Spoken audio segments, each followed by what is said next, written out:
Tayo po'y manalangin. Hallelujah. Hallelujah. Praise the Lord. Hallelujah.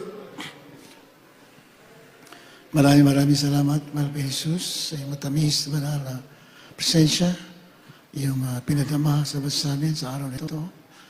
Maraming salamat, mahal po Panginoon, sa palangis mo sa mga pag-awitan, sa mga patutuo, sa mga awitin na children's choir, adults choir, youth choir, higit sa lahat sa awitin, and Jesus' finest generation choir, mga tugtugan, instrumentalists. Sa pagbibigay, salamat po sa mga anak yung matatapat. Sa pag-aaral ng salita, malapit ni Jesus, sa ganang ikaw magpala, sa ganang akin.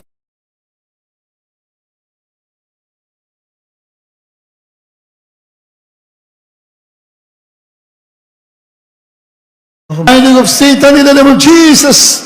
Timos sa milibandasan ng pusing Spirit, I command you in Jesus' name. Kasal, in the name of Jesus. In the name of Jesus. Amen, amen. Hallelujah. Praise the Lord.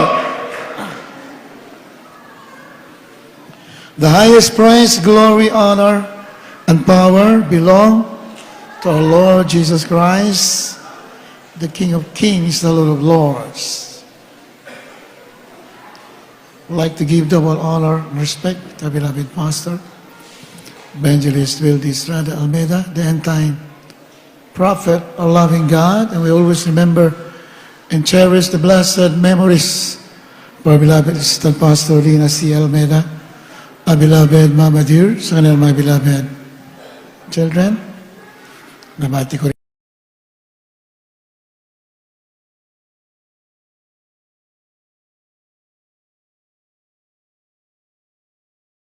Kailangan webcast viewers at sa inyo lahat, minamahal, magandang hapon. Sa mga baguhan, magandang hapon rin po. Puri natin malapit on. Kindly read Ephesians chapter 6, verse 1 up to 3.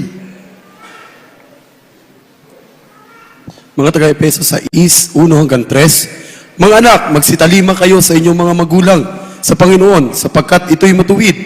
Igalang mo ang iyong ama at ina, na siyang unang utos na may pangako, upang yumaon ka mabuti at ikaw ay mabuhay na malaon sa lupa. Honor, respect, and obedience. Yan po ang ating topic sa araw na ito. Pagpaparangal, paggalang, at pagsunod. Hallelujah.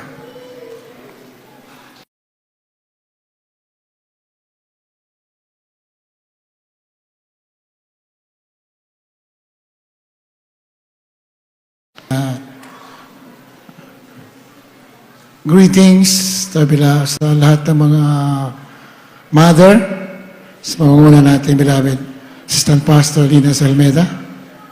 Happy Mother's Day po sa lahat ng mga mother. Dahil Mama Dear, kanilang mga beloved children, ang mga mother, mga in-laws ng mga mother, as lahat po ng mga mother natin minamahal na kapatiran. Happy, blessed Mother's Day. Purihin natin mga Panginoon. Amen. Gaano kahalaga yung mother? In fact, pinakita mismo sa banal na kasulatan na ang Diyos mismo, nagkatawang tao, na siya'y bumaba sa lupa, ay hindi siya basta-basta lumitaw na lamang na naging tao.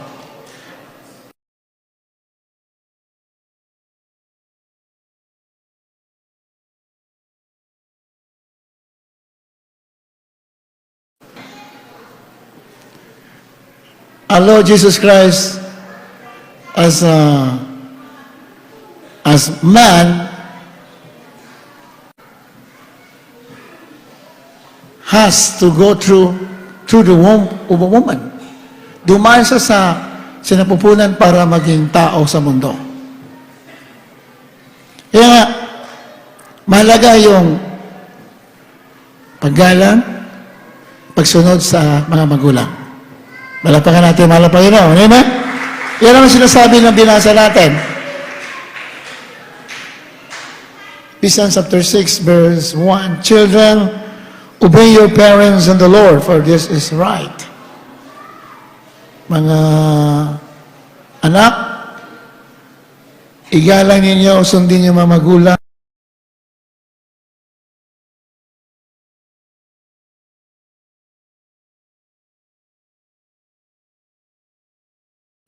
Sila po yung ginamit ng Diyos para makarating tayo sa paglilingkod na totoo.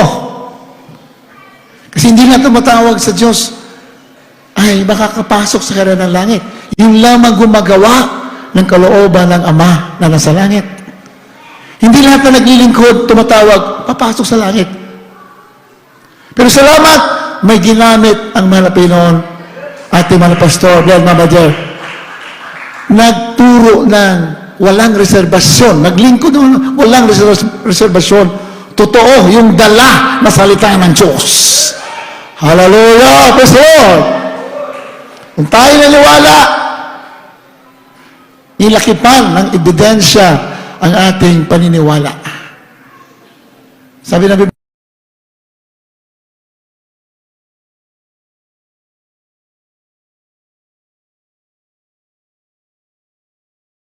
Biblia na sumasampalataya. Nakarating tayo sa gawain ng Diyos kasi may ginamit na malapay noon.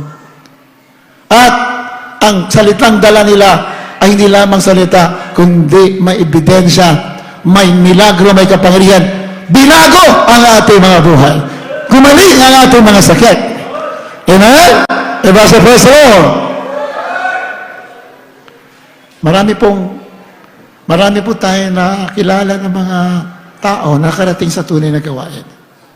Pero hindi po sila nagpatuloy.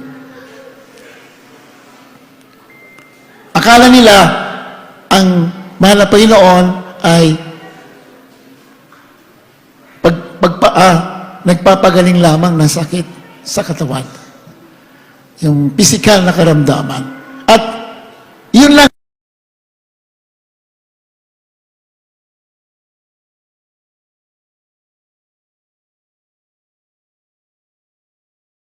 mga hindi na gumagaling sa medisina na sakit, gumaling dito. Akala nila tapos na. Akala nila tapos na. Yun na yun. Di alam, ang Diyos nagpapagaling, hindi lamang sa physical, pati sa spiritual na karamdaman, pinapagaling. At ang pinakamalaga, yung gumaling ang ating spiritual. Amen? Spiritual ang pinakamalaga.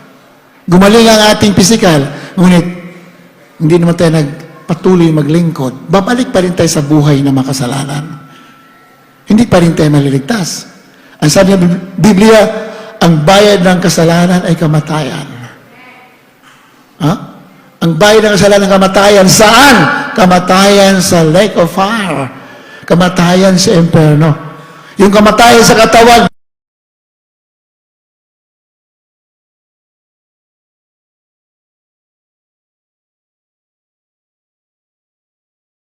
sa kamatayan.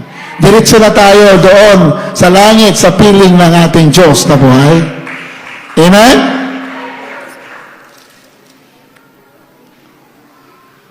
Ngunit, pag tayo'y namatay, kaya namatay sa katawan, hindi nakakatakot yan. Hindi dapat katakutan. Kaya lamang maraming Kristiyano na, o tao na takot mamatay kasi hindi nila alam saan sila pupunta. Siyempre na bagay, pag hindi ka niniwala sa Ebanghelyo ng ating mahal na Panginoon, pag nawala ka sa mundo na ito, diretso ka sa kapahamakan sa impyerno. May impyerno talaga. May langit na impyerno. Pag namatay isang tao na hindi naniwala sa gospel, sa Ebanghelyo ng ating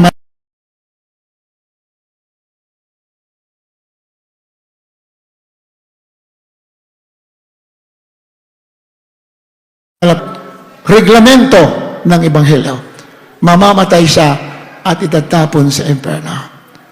Pero tayo naman nakarating sa tunay na gawain dito, may himala, may ebidensya, mamatay, mabuhay ka, diretso ka doon sa piling ng ating mahal na Panginoon Jesus. Okay. Nothing to fear about. Sabi nga ni Pablo, for to me to live is Christ, and to die is gain. Pakinabang ang kamatayan ng tunay na naglilingkod sa ating mahal na Panginoon. Pagpikit mo sa lupa, pagdilat mo sa piling ng Diyos. Yan ang sabi ng Biblia. Precious in the sight of the Lord is the death of His saints. Sama na rin 19 and 16.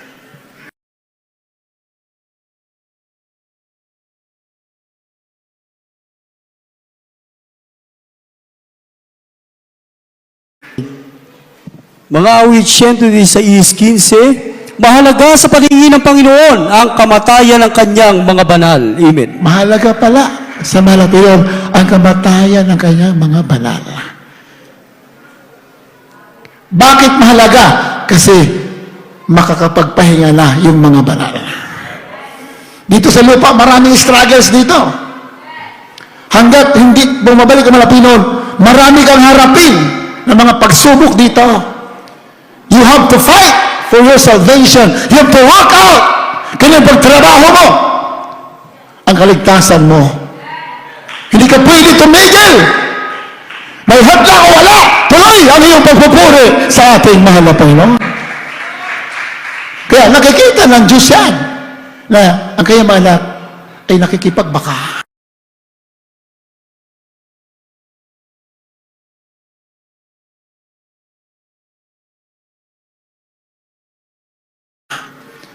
Kailangan lagi siyang alerto, lagi siyang nagbabantay. Di ba? Ang ating comfort lamang pag naramdaman natin ang presensya natin mga Pinoon. Pag tayo nagpupuri, that is our comfort. Pero as a Christian, your life is not comfortable. At tayo tinawag, we are called by God not for comfort. We are called by God to fight. Kaya tinawag ka para lumaban. Saan? Sa kasalanan, sa sanlibutan, at sa sarili. Dahil ang kalaban natin gusto ka wasakin. Pero pag lumalaban ka, magiging matuwid ka at magmamala ka na buhay na walang hanggan. Hallelujah! Praise the Lord! Yan ang huwag natin kalimutan.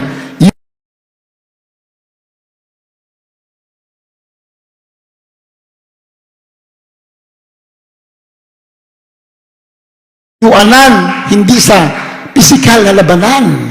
Ang labanan natin, spiritual. Dahil gusto ng kaaway, dadalhin ka sa kasalanan. Gusto niya maging makasalanan ka.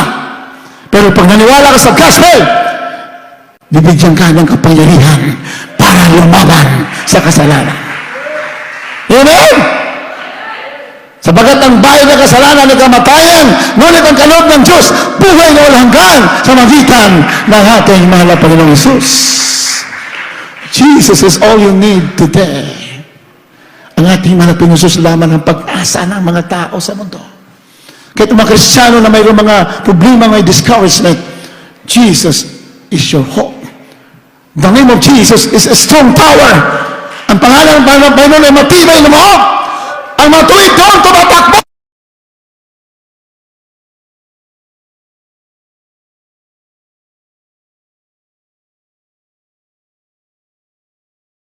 Psalms 116, 15. Precious in the sight of the Lord is the death of His saints.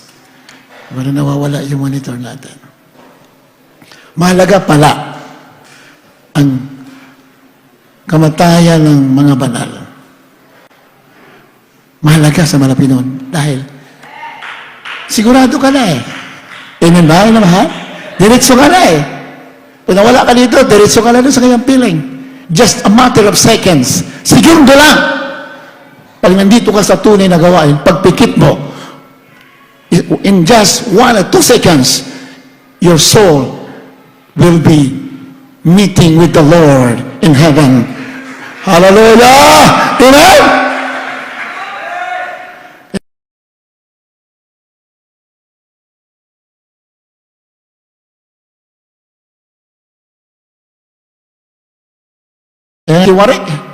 Si Apostle James, pinugutan ang ulo ni King Herod. Pinapakita lamang na gaano kahalaga ang pagsunod sa kanyang kalooban. Amen? Yung mga nabautismohan kanina, pinagpala kayo. Magpatuloy kayo maglingkod. Na mahal, pagpapalain na kayo, plus, ready kayo sa pagbalik ng ating mga Panginoon. Hindi ka napupunta doon sa kabamakan. Hindi napupunta sa kabamakan. Bakit? Pag nabautismohan ka, ang iyong kasalanan ay nilinis ng dugo ng ating mahal na Panginoon na nabuhos doon sa krus ng Kalbaryo. Mahalaga sa paningin ng Panginoon ng kamatayan ng kayong mga banal. Mahalaga pa.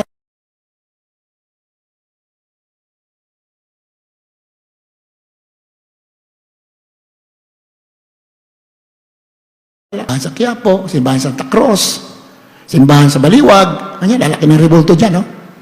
Yung simbahan dyan. Dahil ko napapadaan dyan, eh. Doon sa bayan, na Baliwag, lalaki ng mga rebulto. Akala natin, yun ang mga santo. Iba, luhod-luhod doon, kuros-kuros. Sino ang banal? Yung mga rebulto nila San Pablo, na St. Mary, na San Pedro, hindi dapat luhuran yan. Dahil tao lang yan. Palagpakan natin, mahal na Panginoon. Sila yung naging banal. Sina Pedro, sina Pablo, sina St. Mary. Bakit sila naging banal? Dahil sila ay nakatanggap ng banal na espiritu. Tayo nakatanggap din. Nung tayo binatismo sa pangalan ni Jesus, naniwala tayo sa Ebanghelyo, natanggap din natin. Nung tayo nagsisi, natanggap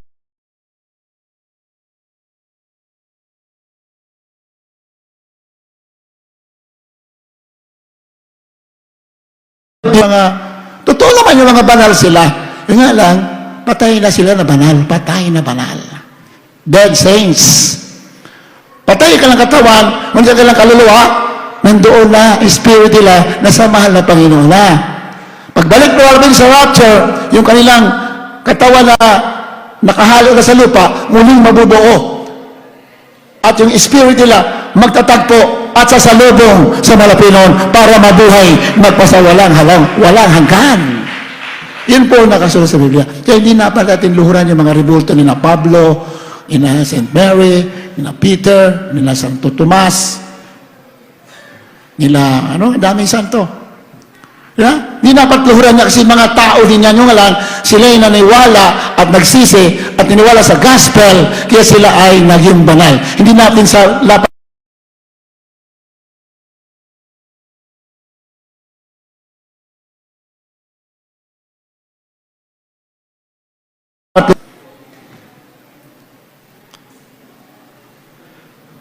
Ephesians chapter 6, ang sabi dyan? Makita natin sa Tagalog. Mga anak, magsitalima kayo sa inyong mga magulang sa Panginoon sapagkat ito'y matuwid. Mga anak, magsitalima tayo, ha? Lahat tayo ay naging anak. Verse 2, sabi dyan. Igalang mo ang iyong ama at ina na siyang unang utos na may pangako.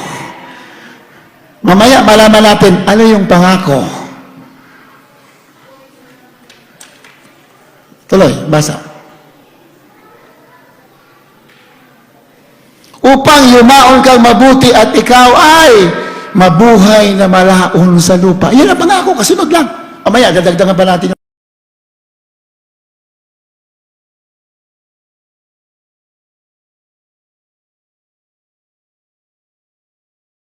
pangako. Anong pangako? Sabi sa English, that it may be well with thee, para maging ikabubuti mo. Pag sinabi ko bubuti mo, para umasenso ka sa ibang translation, para pagpalain ka, para sumagana ka sa lahat ng bagay. Amen? Yan ang pangako sa mga anak na magalang sa ama at saka sa ina. Asensong buhay mo, gagandang buhay mo sa lupa. At mabubuhay ka ng mahaba, malaon sa lupa. Malapakan natin, malapayro. Alay na?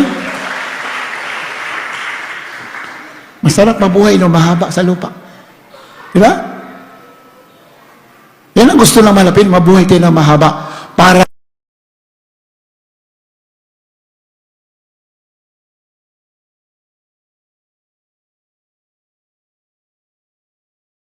gawa, makita nila.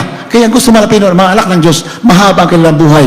Kasi tayo ang nakakaalam na mabuting gawa. At tayo nagtataglay na mabuting gawa na ikaluluwalhati ng Ama sa langit. Palakpakan natin, mga Panginoon. Amen. Kung tayo'y gumagalang sa ating Ama at Ina, lahat ng magiging maayos lahat ang ating buhay. Yan ang pangako. O, diligan natin dyan. Exodo 20:12. Exodo 20:12, igalang mo ang iyong ama at ang iyong ina upang ang iyong mga araw ay tumagal sa ibabaw ng lupa na ibinibigay sa iyo ng Panginoon mong Diyos. Amen. Ayan, ha?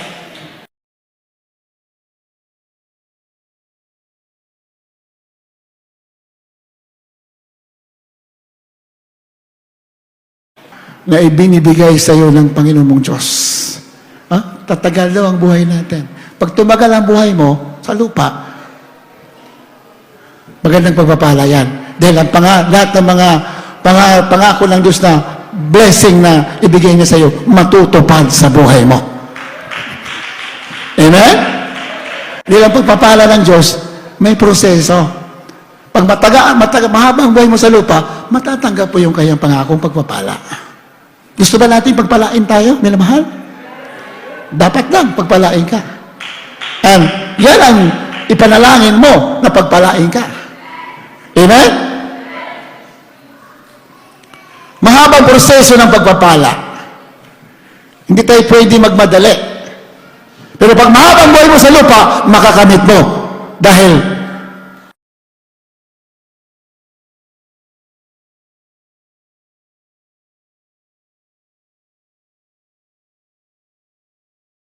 naman. Kaya ngayon, no? Igalang mo ang iyong ama at iyong ina upang ang iyong mga araw ay tumagal sa ibabaw ng lupa. Tumagal. Yeah. Sikreto. Respect, honor your father and your mother. Di basta-basta yung sakripisyo ng mga ina. Amen ba, mahal? Di basta-basta. Levitico 19:3.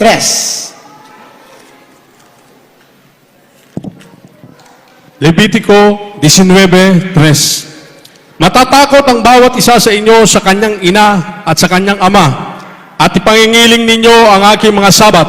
Ako ang Panginoon ninyong Diyos. Ayan o. Matatakot ang bawat isa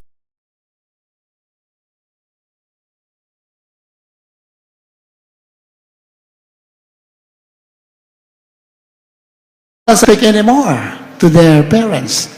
Kayong nanonood sa inyong mga tahanan, malaking mawawala sa iyo pag hindi mo igagalang ay iyong ama at ina. Yan sinabi ng Biblia. Matatakot ang bawat isa sa inyo sa kanyang ina at sa kanyang ama, at ipangiling ninyo ang aking mga sabat. Bakit nahalo yung sabat yan? Pagkatakot sa ama at ina, ihinalo yung sabat. At ang kasunod pa, ako ang Panginoon ninyong Diyos. Amen? Matakot ka sa iyong ama at ina, ako ang iyong Panginoong Diyos. Ibig sabihin naman, sinabi niya ako Panginoong Diyos, ako kasi ang nagbigay ng magulang mo, agaling sa akin yan. Palapakan natin, mahal na Panginoon. Amen?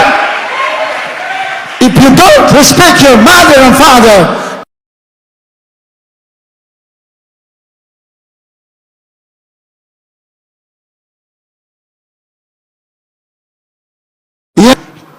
hindi mo rin ako sinunod.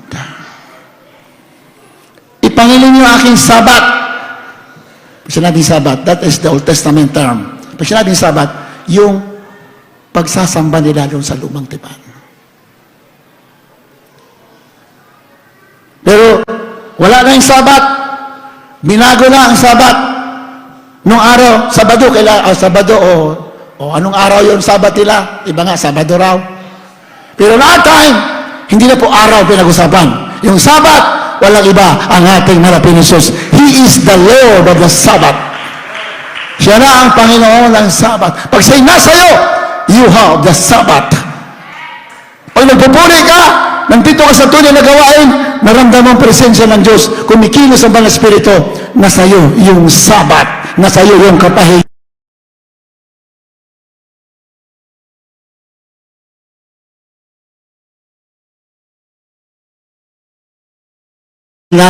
Kasama sa paglilingkod ang pagsunod sa ating mga magulang.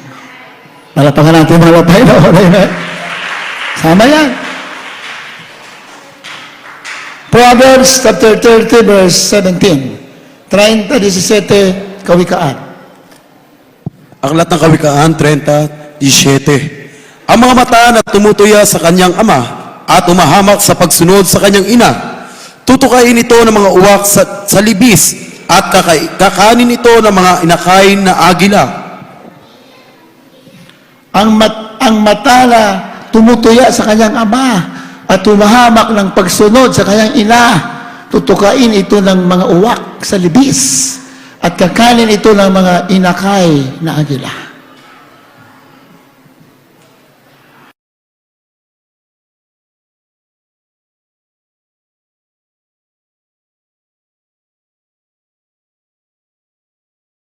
Mula sa magulang, napariwara ang buhay nila. Yun man nakita ko. Karamihan, napariwara. Pero yung mga mapagmahal sa magulang, masunurin, pinagpala ang kanilang mga buhay. Diba? Sinabi ka, no? Ang mata na tumutuya sa kanyang ama at humahamak ng pagsunod sa kanyang ina, tutukain ito ng mga uwak sa libes. That is a parable. Yan ang may talinaga. Hindi naman literal yun, natutukain yung mata. Ibig sabihin, yung mga hindi gumagalang sa mga magulang, ibig sabihin, tutukain lang ito ng uwak ng kailang mga mata sa libes. Ibig sabihin, mawawalan sila ng direksyon sa buhay nila. Kasi hindi na sila makakakita. Ibig sabihin, pag tinuka ang mata mo ng isang ibon, mabubulag ka. Ibig sabihin,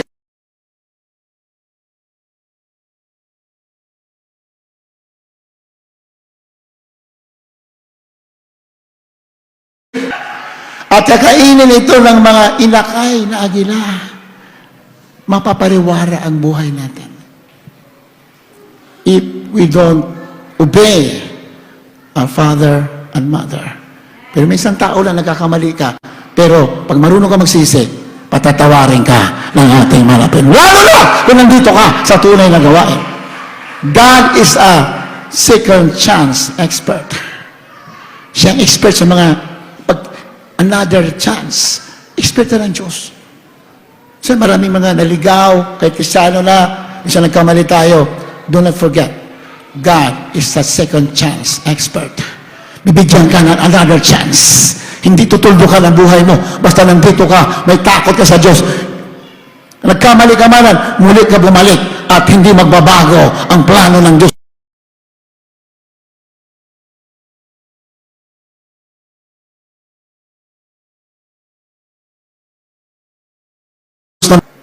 Hindi. Pero bakit maraming masakit? Nandito may mga baguhan tayo, may sakit sila, nandito. Maniwala kayo, magpatuloy kayo. Isang araw, magugulat kayo, gagaling kayo sa pangalan ng Jesus. It is the will of God, the will of our Lord Jesus Christ, that every man who believes the gospel will be healed from their sicknesses and diseases. Kalooban ng Diyos ng tao gagaling. Hindi kalooban ng Diyos ng tao may sakit. No. Hindi ang Diyos nagbibigay ng sakit. Hindi. Sino nagbibigay ng sakit? Diablo. He is the author of sickness and death.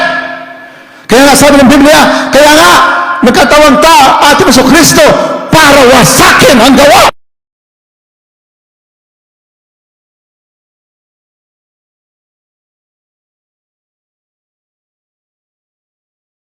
Alamin ka makasalanan, pero salamat sa malapit ni Jesus na siya naging tao, nawasak ang gawa ng kadiliman, kasalanan at kamatayan. That's why the Son of God manifested to destroy the works of the devil. Kaya pag naniwala ka sa gospel, yung sakit mo, walang problema. Madali lang yan. Gagaling at gagaling yan. Hallelujah! Pero sa'yo, yun nga lang, may gagawin ka. Kailangan mo magsisi. Kailangan mong talikuran ng buhay na masama. Dahil hanggat nabubuhay ka sa kasalanan, the devil has the power on you. Hanggat hindi tayo nagbabago, hanggat masama ang ating buhay, yung diablo, mayroon pang karapatan sa iyo. Pero pag nagbago ka na, nagsisi ka na, iniwanan mo buhay na masama, wala siyang karapatan, ang Diyos na ang papasok sa buhay mo. Kaya tatanggapin mo ang kompletong gagawin.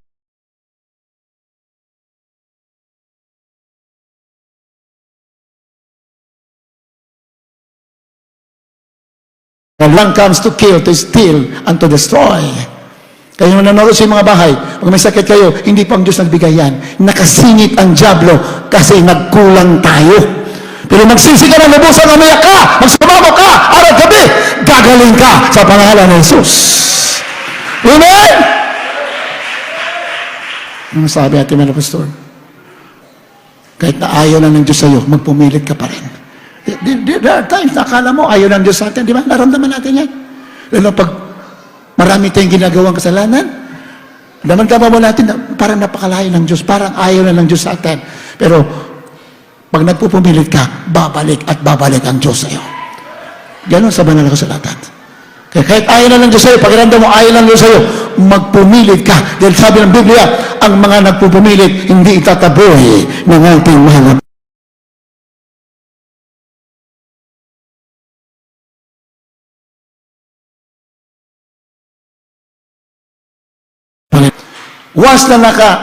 Once we are enslaved by the devil, hindi siya basta-basta bumibitaw.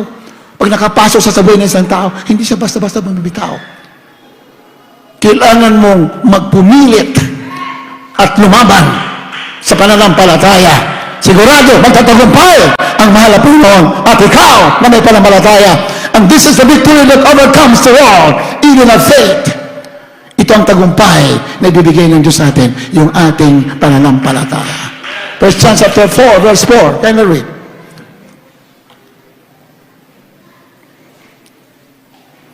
Unang Juan Kapitulo 4, ang talatay 4. Kayo'y sa Diyos, mumunti ko mga anak, at inyong dinaig sila, sapagkat lalong dakila siyang nasa inyo, kaysa nasa sanlibutan. Palakpakan natin mga Panginoon. Dakila yung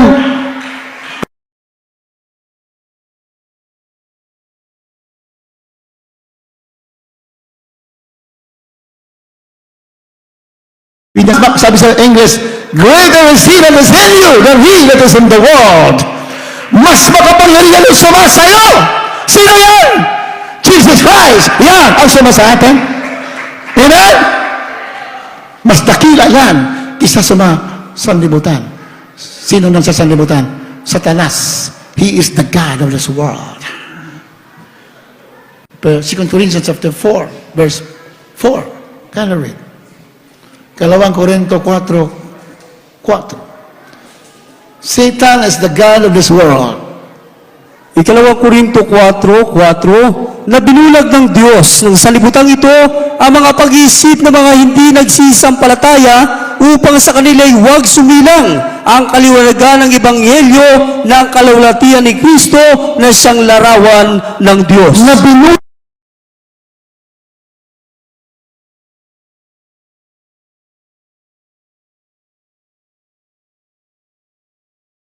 Diyos ng sanlibutan. Walang ibang Diyos ng sanlibutan kundi si Satanas, ang Diablo. Siya ang Diyos ng sanlibutan. Kaya nga ang sanlibutan masama, di ba? Bakit? Ang Diyos ng sanlibutan, si Satanas. Siya ang Diyos dito. He is in control of all the world. Kaya nga ang mundo napakasama Puno ng karahasan ang mundo.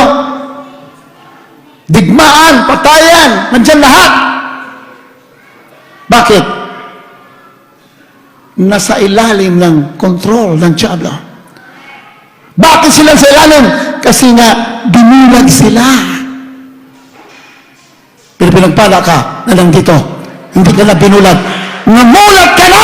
Nabuksan na ang iyong mata sa katotohanan. Amen?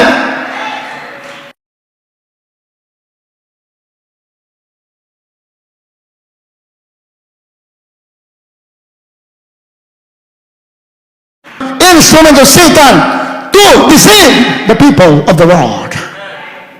Yan ang pinaka mabtinding instrumento ng Diablo, reliyon. Ilang reliyon sa mundo? More or less 10,000 religions we have all over the world. Pero ang mga tao, napakagulo. Kaya walang totoong reliyon. Ang totoo, Ebanghelyo, Jesus Christ, namatay, nilibing, at tabuhay. Pag pumasok sa puso mo, ikaw ay totoong naglilingkod sa ating mahal na Panginoon. Amen? At binulang ng Diyos ang salibutong ang mga pag-iisip ng mga hindi nagsisampalataya. Pag hindi tayo niniwala sa gospel, bulag tayo.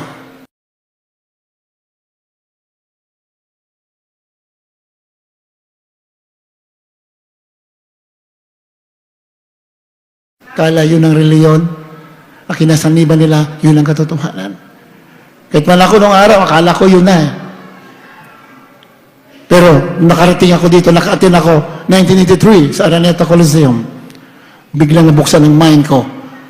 Ang sakit ko, pati mga bisyo ko, biglang nawala nung tinanggap ko ang bautismo sa tubig sa pangalan ni Jesus. Hallelujah! Praise the Lord!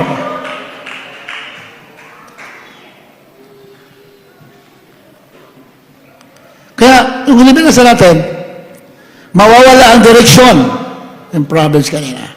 Mawawala ang direksyon ng mga tao na hindi marunong sumunod sa kailang mga magulang. Ayan, ang mata na tumutaya sa kanyang ama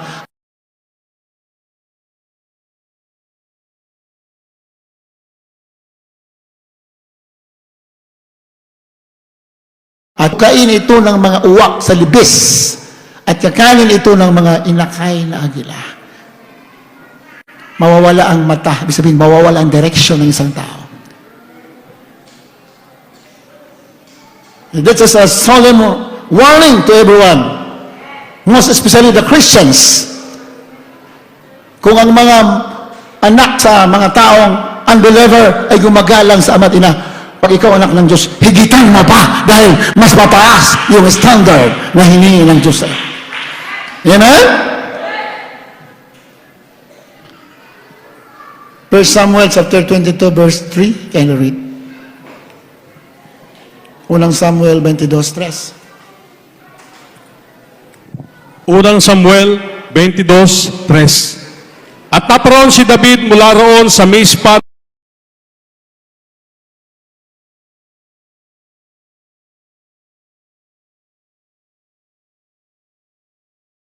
nang maalaman kung ano ang gagawin ng Diyos sa akin.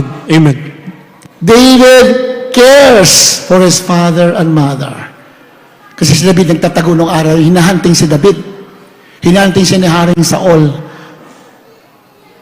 Hinahanap sa para patayin. Kaya siya takbo ng takbo. Kaya nung siya naparoon sa Mizpah sa Moab, kaniyang sinabi sa hari ng Moab, isinasamo ko sa iyo na ang aking ama at aking ina ay makalabas at mapasama sa inyo. Iniwan mo na doon sa habang siya nagtatakbo, iniwan niya sa hari ng Moab para maalagaan, para mapakain sa tama.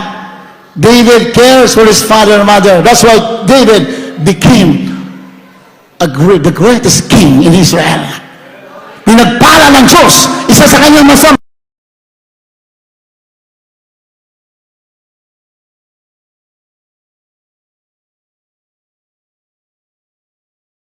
mamalasakit sa kanyang ama at ina.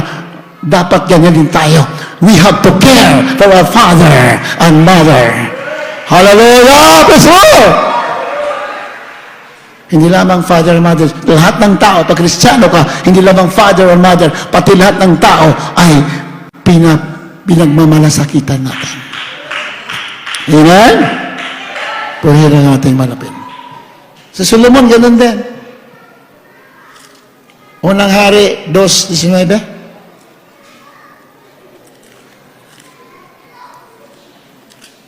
Unang Hari 2:19. Si Bathsheba nga, Si Bathsheba nga'y naparoon sa Haring Solomon upang ipakiusap sa kanya si Adonia at tumindig ang hari na sinalubong siya at yumukod siya sa kanya at umupo sa kanyang luklukan.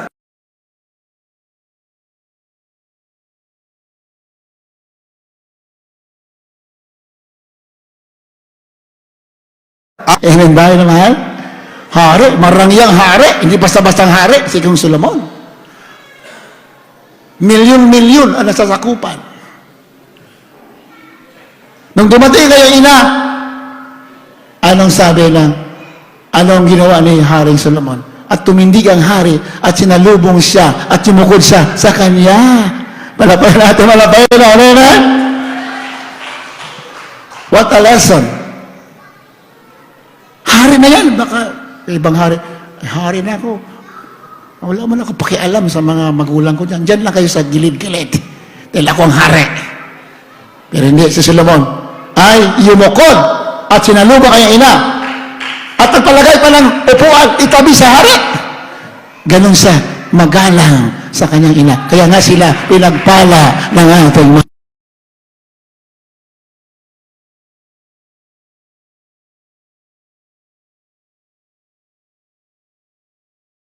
magalang sa ama't ina, sa ina. Luke 2:51. Kindly yung mga singers natin, please prepare. Lucas 2:51. Aklat ng Lucas, Kapitulo 2, 51. 51.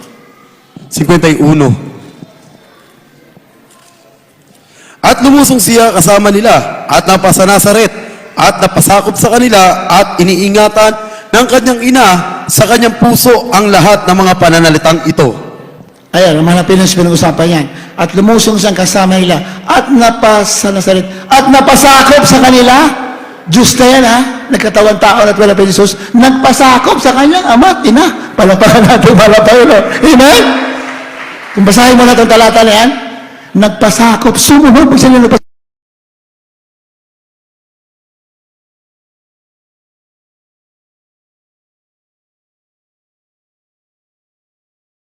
Obey your parents. You are not obeying your parents.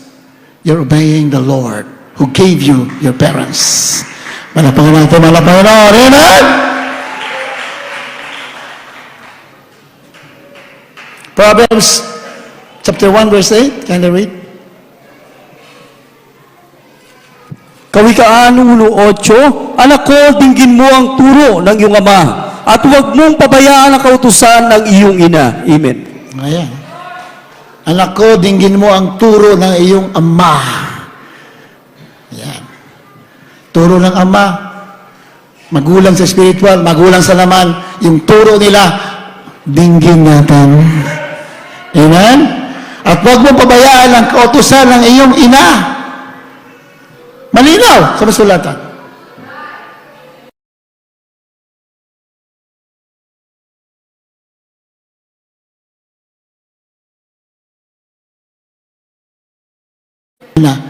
Na gagawa ng masama sa anak. Lahat ng ina at ama gagawin ang mabuti para sa anak.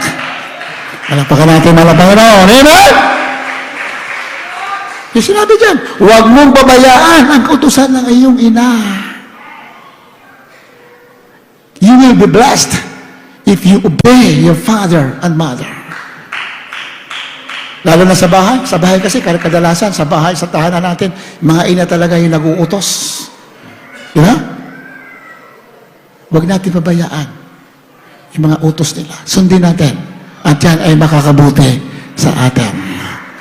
Amen? Colosas 3:20. Huling talata. Colosas 3:20. Mga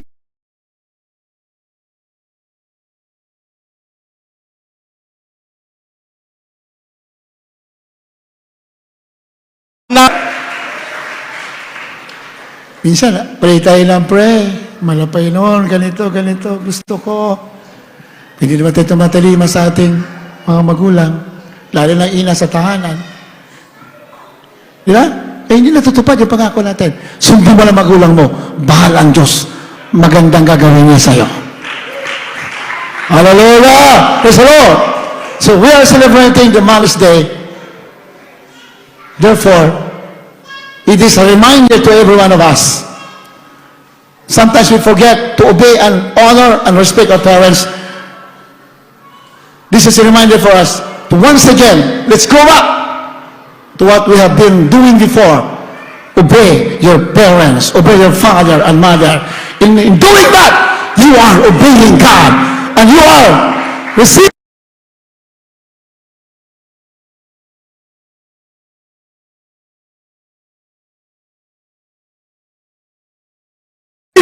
and mother. Amen? Mga anak, magsatalina kayo sa inyong magulang sa lahat ng mga bagay. Sa lahat. Sa lahat daw eh. Binanggi sa lahat eh.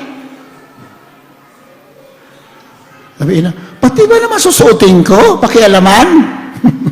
Minsan may mga anak na ganyan. Yan dyan, yung bunso namin dyan. Kanina pala, nag-aaway sila ng kanyang mother. Ito yung gusto kong suotin. Hindi niya alam, mas alam ng mother, ano yung maganda sa kanya, yung bagay sa kanya. Malapakan natin, malapakan. Amen?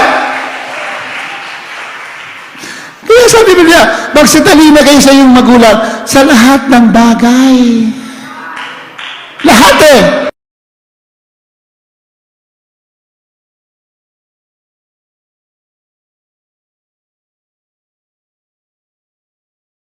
Lahat ng bagay na sinabi ng mother mo, sundin mo. Bakit? Alam niya. She knows what is best for you. Kung suwayin mo yan, magkakaproblema ka. Pero pag sinunod mo yan, malulugod ang Diyos sa'yo. Pagpapalain ka. Your desires will be granted. Lahat ng mga pangarap mo sa buhay, bibigay ng Diyos sa'yo. Kahit na masakit para sa'yo, obey your father and mother. Kahit masakit para sa iyo, sabihin, pati ba naman damdamin ko, pakialaman ng mga magulang ko, kahit masakit sa iyo, just obey, because that was written in the Word of God. Pag ginawa mo yan, ang Diyos ang bahala sa iyo. Maganda, sa huli, maganda ang magandayari sa buhay natin. Alam mo, minamahal, kung kami po hindi sumunod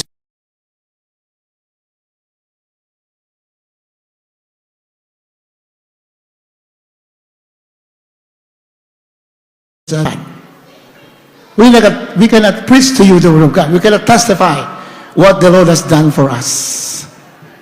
Pero bago ka nakatay dito, tinuruan kami mula ulo hanggang paa.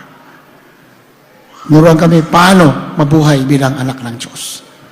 Sa pastoral house, wala lahat, puro trials. Lahat ng encouragement ginawa sa amin.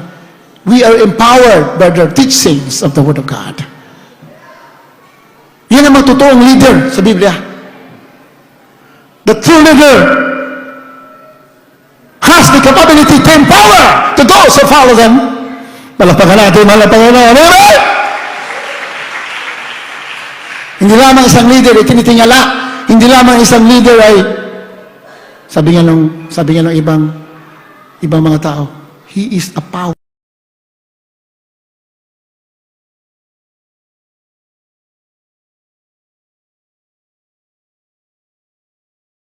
Power, the hearers. Nagbibigay ng empowerment sa nakikinig. Yan ang gabis leader. Yan ang ating mga pastor. Yan ang ating mama dear. Beloved children. O napakinggan natin sila. We are being empowered by the Word, by the Spirit. Dahil nakita natin, totoo, ang kanilang pagsunod sa kalooban natin malapiran. Kaya natin nandito, we are empowered, we are inspired, and we are empowered. Kung hindi tayo na-empower, kahit kami, kung hindi kami na-empower, wala kami dito. We cannot preach the Word of God.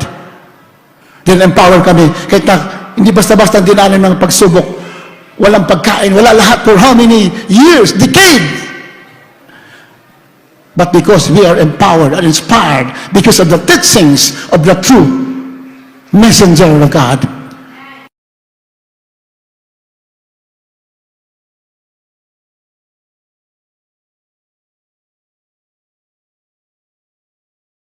natin malapit. Katulad ninyo, you are ready for the rapture because you have been empowered. You have been empowered to follow the Lord. No matter what, kito naman Lord, maglilingkod ka. Bakit? You are being inspired and empowered. Naramdaman mo na ang Diyos kasama mo, naramdaman mo na kumikilos ang Diyos sa iyo. Ibig sabihin, you are being empowered by the power of Jesus Christ. Whether you realize it or not, you have been empowered. Kung hindi ka na-empower, wala ka dito. Kaya pinagpala ka, dahil nandito ka, dahil lumakas ka, dahil may totoong nangaral sa iyo ng salita ng Diyos. Sumunod sa kalooban natin malapit. It is a duty to obey other parents of the Lord. Ating mga pastor, remember there, you are now a true child of God. Your duty is to honor, respect, and obey your father.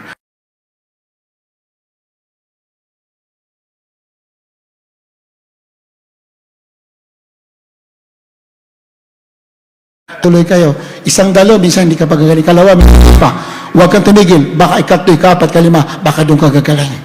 Hindi niya sinusubukan kang lapinoon kung totoo bang paglapit natin. Huwag kang sumuko, magpatuloy ka. Isang araw, gagaling ka sa iyong sakit. Hallelujah, praise the Lord. Diyos na kamamangha habang nawit natin. Awitin ito. Hallelujah.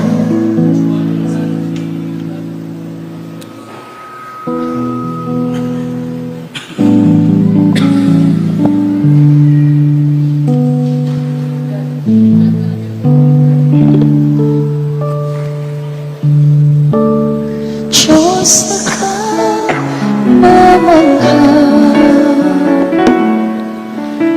ang iyong mga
Palagpagan natin ating mga Panginoon. Magpuri po lahat sa ating mga Panginoon. Pinagpala ka, dito ka sa tunay na gawa. Ito may pagsubok dito, pinagpala ka. Dahil ang Diyos nakikinig sa mga nagsusumikap ng sumamang. Kahit nahirapan ka, ituloy mo lang! Dahil tunay ang Diyos nakikinig sa mga anak mo.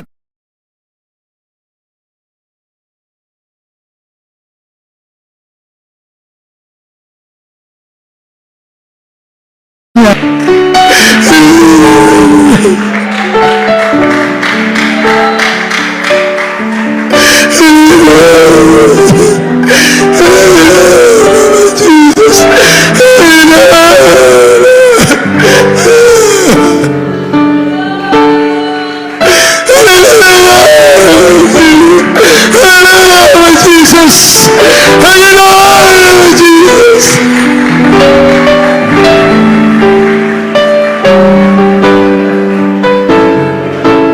Tisin mo na mga pagsubok ninyo. Tisin mo na mga mahal. Sandalo! Magpapalay ka!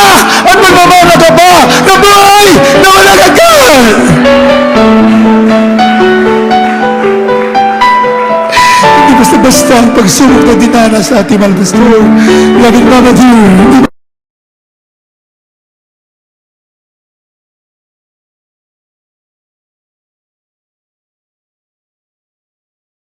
Basta na ating mahal na Panginoon. Sila'y pinagpala, pinagyaman because they follow the Lord no matter what. Ito na mangyayari! Sumunod! Dapat ganyan ka! Hallelujah! Para makamit po lahat ng pangako ng ating mahal na Panginoon Jesus. Sa mga baguhan, gagaling kayo. Huwag kayong malinlangan, gagaling kayo. Tuloy-tuloy lang kayo. Huwag kayong magsawa pumunta. Ikalawa, katatlong beses. Kung hindi ka manggagaling ngayon ng lubusan, pagbalik mo, ikalawa, katlo, matatanggap mo ang lubusan kagalingan na iyong karamdaman. Hallelujah! Praise the Lord!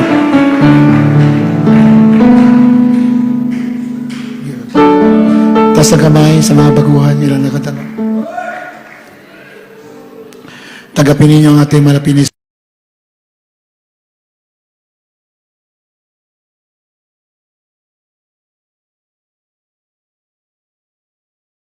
Sa langit, kailangan sundin mo ang 4 na reglamento ng kaligtasan. Una, pananampalataya sa Ebanghelyo ng ating mahal na Jesus. Ebanghelyo, mabuting balita, ang Diyos na katawang tao na matay sa krus na libing ating mahal na Jesus. Ay ang dugo na banal na buhos at muli na buhay. Yan pong Ebanghelyo. Nabuhay sa muli para sa iyo. Ay ang dugo na dumanak sa krus para sa iyo.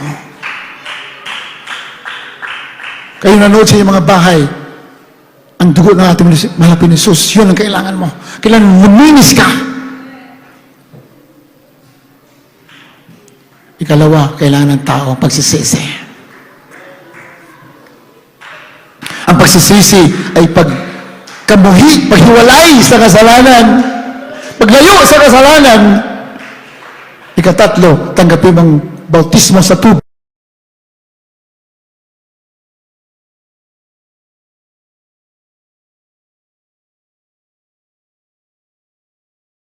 Kilang Diyos sa langit, makapangyarihan sa lahat, mahal na Jesus. Ako'y naniniwala sa iyong Ebanghelyo. Ikaw ang Diyos na nagkatawang tao, namatay sa krus ng Kalbaryo, nilibing at muli na buhay para sa akin. Ay yung banal na dugo na buo sa krus para ako'y luminis sa lahat ng aking kalikuan at kasalanan. Mahal na Jesus, patawarin niyo po ako sa lahat na nagawa kong kasalanan. Mula pa na ako'y istilang at mamulat sa mundo hanggang sa mga oras na ito.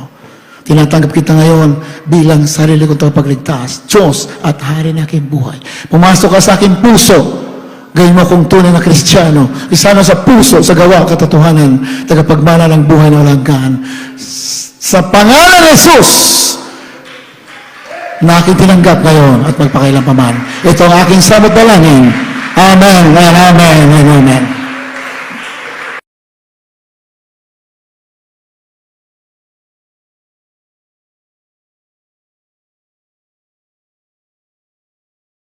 Buhay. Isulat yung kailangan pangapangalan sa aklat ng buhay. Hallelujah. Save them family. Right now, in the book of life, Lord, we pray. In Jesus' name. In the name of Jesus, Jesus. In the name of Jesus, Jesus. Amen and amen. Hallelujah. Praise the Lord. Hallelujah. Praise the Lord. At na may sakit, ilagay yung kamay sa ulo. At na may sakit. Nagaling kayo. Huwag kayong mag-alinlangan na mahal. Ganyan ka makapangyarihan ang mahal na Panginoon. Wala imposible sa Kanya. Kaya niyang gawin lahat. Huwag kayong mag-alinlangan. Hindi makakakilos ang mahal na Panginoon pag nag-alinlangan ka. Dahil ang diablo nandyan lang nakapaikot sa buhay natin.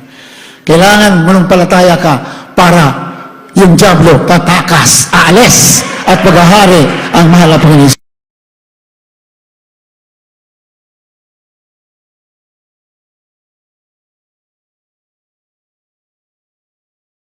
So, sa likod, yung isa sa ulo. Kung sa tiyan, ilagay yung kamay sa tiyan ng isa sa ulo. Kung wala naman kayong sakit, may problema kayo sa hanap buhay, sa family problem, financial problems, tas ang kamay, ang mahal na Jesus ang maglulutas sa inyong mga problema. Diyos na makapangyarihan. May lalang ng langit at lupa. Malapin Jesus, Diyos na Abraham, Isaac, Jacob, Diyos na mga propeta, Diyos na mga pastor, Diyos na mga apostol, malapin noon, makapangyarihan. Paginin nyo lahat na may sakit sa hapong ito. Lahat na may problema sa financial, dumadaan ng kahirapan, lutasin nyo, pagpalain sila. Heal the sick and diseases, O Lord. We pray in the name of Jesus.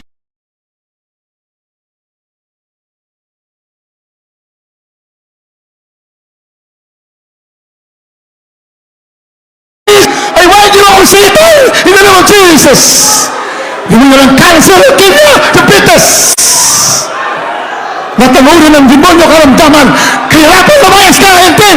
I command you, Satan, demons, we command you in Jesus' name. Kasal, from the children of God, right now, in Jesus' name, in Jesus' name. Be healed in the name of Jesus. From the dissolved in the name of Jesus. Be blessed in Jesus' name. Be blessed in the name of Jesus. Tagipin mo magpapala, financial, material, spiritual. In Jesus' name. Hallelujah! In Jesus' name. Hallelujah! Praise the Lord! Hallelujah! Praise the Lord! Lahat ng niniwala na tinanggap yun ang kagalingan at pagpapala. Ito sa kamay. Tinanggap yun na. You're receiving it right now. In the name of Jesus. In the name